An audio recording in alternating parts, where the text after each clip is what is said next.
A service of love. When one loves one's art, no service seems too hard. That is our premise. This story shall draw a conclusion from it, and show at the same time that the premise is incorrect. That will be a new thing in logic, and a feat in storytelling somewhat older than the Great Wall of China. Joe Larrabee came out of the post-oak flats of the Middle West pulsing with a genius for pictorial art.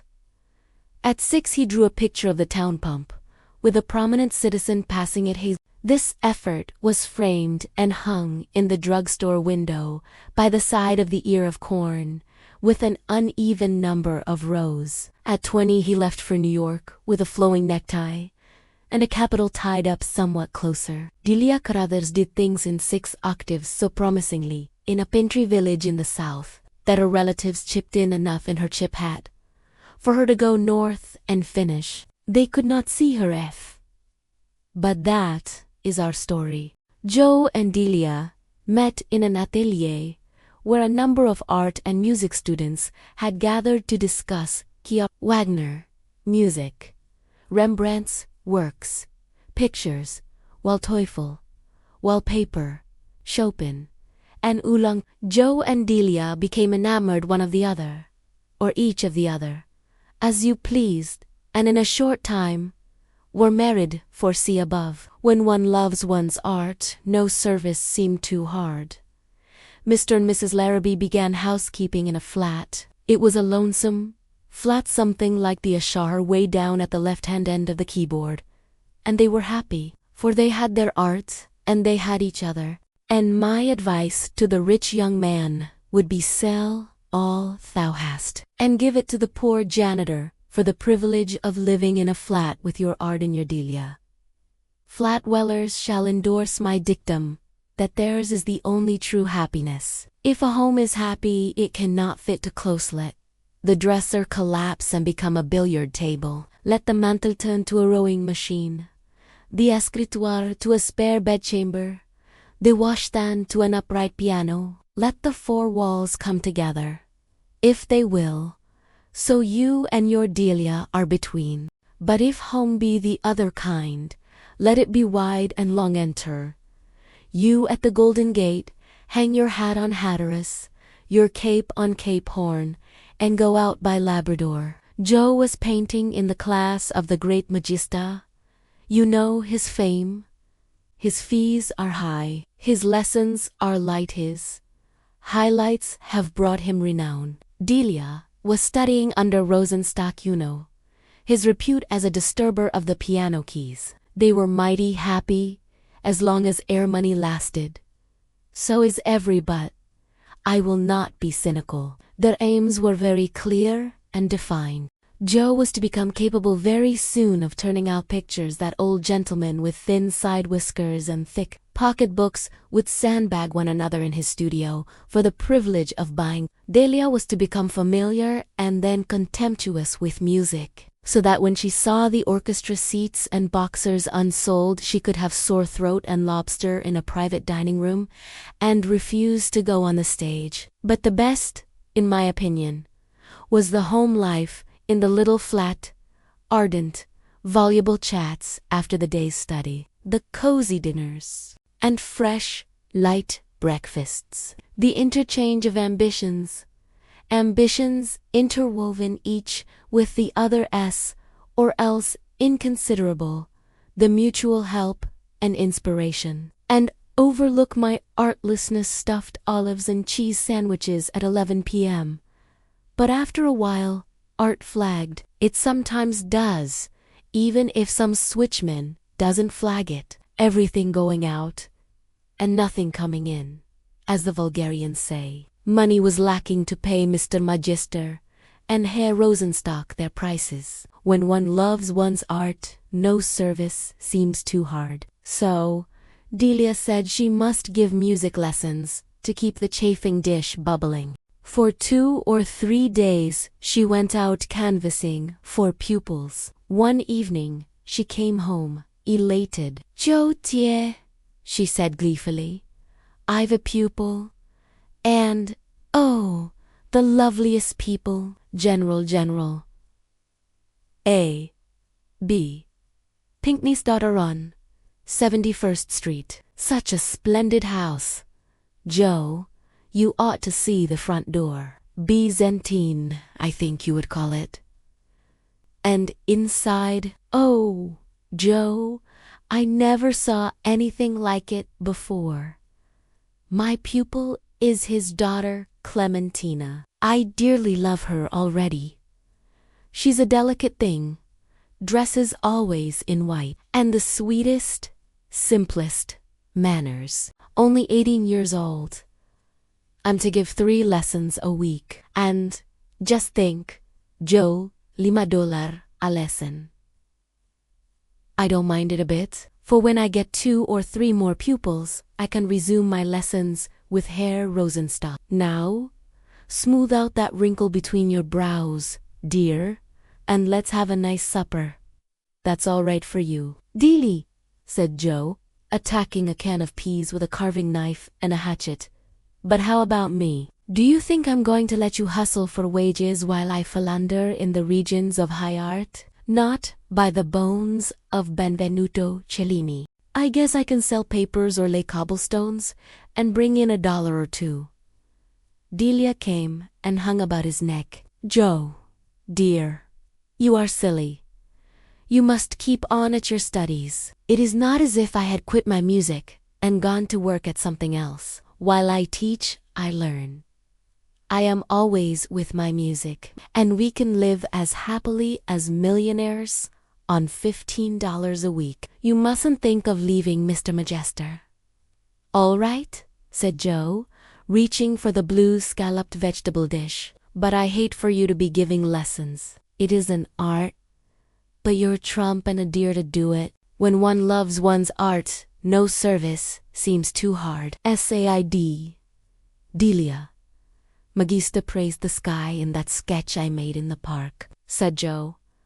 And Tinkle gave me permission to hang 2 of them in his window. I may sell one if the right kind of a moneyed idiot sees them. I'm sure you will, said Delia sweetly. And now let's be thankful for General Pinkney and this veal roast. During all of the next week, the Larrabees had an early break fast. Joe was enthusiastic about some more knife-edge sketches he was doing in Central Park, and Delia packed him off, breakfasted, coddled, praised, and kissed at 7 o'clock. Art is an engaging mistress. It was most times 7 o'clock when he returned in the evening. At the end of the week, Delia, sweetly proud but languid, triumphantly tossed 3 $5 bills on the 8 by 10 inches center table of the 8 by 10 feet flat parlor. Sometimes, she said, a little wearily, Clementina tries me. I'm afraid she doesn't practice enough, and I have to tell her the same things so often. And then she always dresses entirely in white, and that does get monotonous. But General Pinkney is the dearest old man. I wish you could know him, Joe.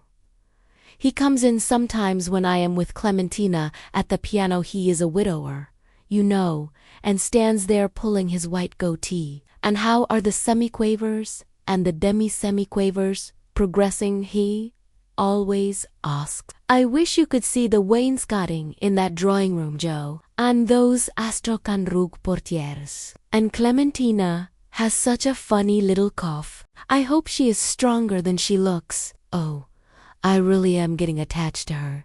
She is so gentle and high-bred. General Pinkney's brother was once minister to Bolivia. And then Joe, with the air of a Monte Cristo, drew forth a 10, a 5, a 2, and a 1 all. Legal tender notes and laid them beside Delia's earnings, sold that watercolor of the obelisk to a man from Peoria.